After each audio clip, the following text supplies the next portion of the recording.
dhambi ni adui wa watendao maovu. Unakuta uko peke yako mahali unazungumza, mtu hakuelewi na unachosema ni kweli, ila ni nani atajitokeza ambatane na wewe? Yoyote atakayejitokeza ambatane na wewe ni siku chache, na penyewe huyo mtu atataka muongee kwa kabisa, kwenda mnaenda kupigwa. Lakini mimi hapa nikisema mtapigwa hapa, na mimi nitakaa lock up kama Mikaya. Yeye anaamua kumuonyesha mbwembwe mfalme. Umeona mfalme, sisi tuna uwezo, mabragada haya utawasukuma Washami kwa kutumia pembe. Hauna, mimi sipati picha walikuwa wanaruka kwa sura gani. Anaonyesha mbwembwe za pembe zake, utawasukuma. Yaani na maana wewe ukienda kule utarelax tu. Unajua maneno ya waovu siku zote yana kama yana Mungu. Usema kweli unabaki peke yako hata hapa kanisani. Hata huko matawini uonekane tu na kimbelembele, wewe unapeleka taarifa kwa kiongozi, unapeleka tu, utakuta wote hawakuelewi. Ambaye atakuja kukuelewa ni baadaye sana, naye akati umekanyagana naye kwa muda mrefu.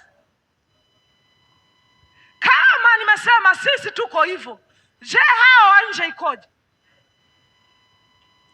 Je, wa nje sasa ikoje unapotaja na kugusa ulaji wao? Yaani wewe uanze ujipange tu hapo, uanze kugusa ulaji wao. Na wewe lazima utaenda mafichoni kama mzee. Au na wewe utakuwa kama Paulo kama siku ya leo yuko huko.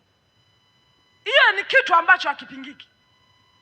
Mimi na wewe tu nikitaja ubaya wako, Isaka, wewe 1 2 3, ulikuwa unamwangalia binti pale, nimekuona. Isaka atapita ameninunia. Sikusemi wewe, hata mimi kama umenizungumzia sijaelewa ulikuwa unaelekea wapi. Mimi mwenyewe ndapita nimekununia tu. Usije kasema na kusaja wewe. Hata mimi pia nasema huyu hajui tu, hajui. Yaani hajanielewa. Mimi nia yangu ilikuwa 1 2 3. Yaani unavyoona mimi nilikuwa namshangaa. Kwani amevaa sketi fupi? Kuna ndugu mmoja nilikuwa nafanya naye kazi, muuza juisi, kila siku akipita na kisuruali kimebana, alikuwa anamwangalia. Mimi najua kwamba ukiangalia hapo umeangalia kwa namna ya kumtamani huyo binti. Yaani sio kwamba Mungu ametufunga hatujui kabisa wewe hapo unanitongoza. Hamna. Yaani macho yanasema. Yule kijana akawa anamwangalia kwa namna ya kumtaka. Mimi sikumficha, sina kaa hapa. Nikasema wewe brother, hapana. Huko ulikofika mbali. Ila pia nikamuuliza, bwana, sasa kama una mpango wa kutaka kuoa si uoe tu. Fanya chapu ili jambo, ila kuliko hivi naona unafanya hivi. Bahati nzuri sasa yule binti aligundua kwamba nimewaona, akaja kuniambia, huyu ndugu yako hivi ana akili timamu kweli? Nikasema akili timamu anazo, wewe mwenyewe ulivyovaa. Nikasema akili timamu yuko nazo, wewe mwenyewe ulivyovaa. Wewe mwenyewe hapo na akili timamu. Nikasema wewe unaweza kujifananisha na huyu? Nilimtetea. Ila si kwamba nisikumuona. Niliona ila nimtetea. Nisema hata wewe akili huna. Una akili mbovu. Ulivyovaa dada, hebu basi jaribu kesho vae dera tuone. Kweli kesho alikuja amevaa dera.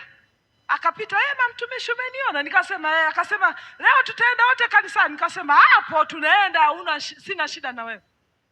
Kiukweli yule mtu pamoja na hiyo hali ndio hivyo alipoteana, lakini kwa sio kwamba hatujui. Sasa mimi niliamua kujitoa ufahamu kumwambia, sio kwamba ananipenda.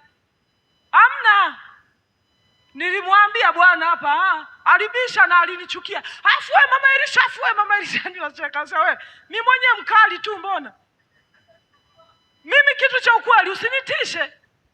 Yaani ukishajua mimi nimeshajua ukweli, hauwezi kunitisha. Mimi ni mwoga, ndio kuna maeneo ni muoga sana. Lakini nikijua ni ukweli, nasimamia kucha hata mvua inyeshe.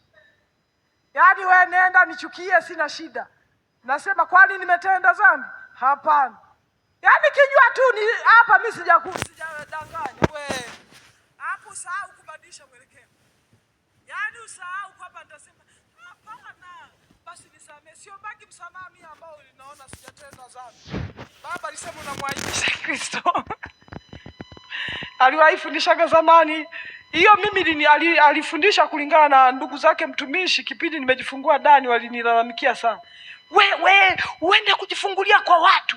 Yaani kama ndugu zako sisi hatupo. Sasa huyo mtumishi mimi hajanitambulishaga kwamba wewe mke wangu wewe ukiwa mjamzito uende huko au anipeleke. Hamna.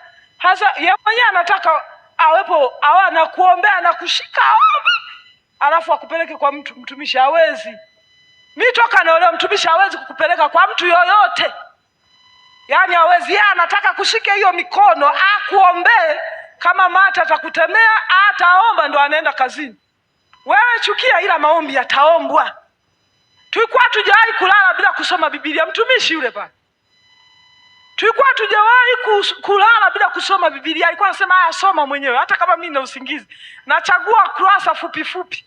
Kwa sababu na muogopa sasa, nachagua Waebrania labda ambao haina ukurasa, yani mfano 22 imefunuka hii ukurasa wa kwanza unakuja na huku namalizia. Nachukua kenye haya fupi kale, labda kanaishia 20 na katafuta hako ndio nasema hapa tusome hapa ni pazuri. Sasa ogopa akichagua yeye. Akichagua yeye parefu.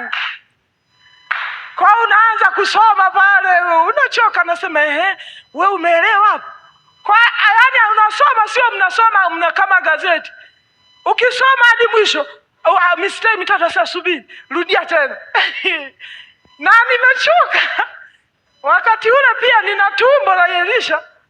Una tumbo refu, anasema rudia tena hapo sijasikia vizuri. Inasemaje? Unasoma tena kwa sauti. Basi nisome nikiwa nimelala, anasema hapo utalala kaa. Yaani mtumishi Mungu anamuona kwa kweli.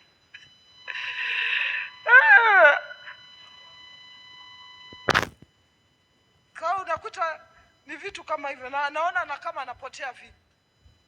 Nimesema msema kweli ni adui wa shetani au ni adui wa watendao mabaya. Tulipomwangalia huyu Mikaya, yeye alisema nitasema kile tu ambacho Bwana atakiweka kinywani mwangu. Pamoja na kwamba alipangwa kwamba ndugu yangu usiseme hivi, kaseme kati ya mmoja watakaosema. Yeye akasema hamna, mimi nitasema kile tu ambacho Bwana atakiweka kinywani mwangu. Ndicho kitu nitakachokisema.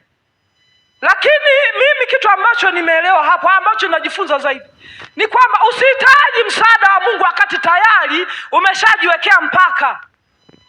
Wewe unatamani usikie Bwana anasema nini, lakini ukitaka usikie na utaki kulifanya. Yaani mimi natamani nijue makosa yangu, lakini na pamoja kwamba niajue yale makosa yangu, sitaki kuyaishi. Mfalme alitamani ajue Bwana anataka muongozi, lakini kufuata yale ya Bwana hakuwa tayari. Yeye tayari alishajiwekea mpaka. Mimi namchukia huyo mtu. Ni kweli, msema kweli ni mpenzi wa Mungu. Msema kweli ni adui wa shetani.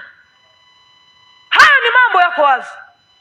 Na haya mambo usipokuwa makini unajikuta unakuwa mtumwa wakati wote. Sisi hapa ni watumwa kwa sababu hatukai kwenye lengo ambalo tutakiwa tukae.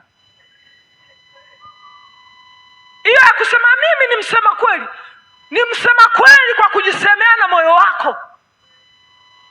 Yaani mimi nasema mimi nina msimamo, nina msimamo kwa mtazamo unaoniona nao. Lakini hakuna gumu lililoweza kunitikisa ili uonyeshe msimamo wangu. Msimamo wa mtu unaonekana kwenye magumu. Msimamo wa Mikaya ulionekana kwenye magumu. Wewe kwenda kwa mfalme, unaambiwa kabisa ndugu hapa kuna hatari, alafu bado unaweka msimamo. Mungu wako tamuonyesha kwenye hatari. Mungu wetu tutamuonyesha kwenye misukosuko. Huyo Mungu ndio tutajua kabisa hapa tumeokoka. Tunasoma habari za Mikaya leo kwa sababu wa ule msimamo ambao aliuonyesha. Yeye pamoja na kupangwa hakuwa tayari kupangwa nje na neno la Mungu. Ndio maana hata unapoendelea kusema, Biblia inatuambia kwamba yeye Mikaya alipombashiria tena vibaya, tena yeye alimzia akasema kwa ukafanikiwa, akasema we. Yaani alishangaa wewe Yaani kwa sababu moyo wako unajua kabisa hili sio jambo zuri. Huyu Ahabu alijua kabisa huku ninakoenda hapana, mbona kengele inagonga? Yule akamwambia kwea tu utafanikiwa. Akasema wewe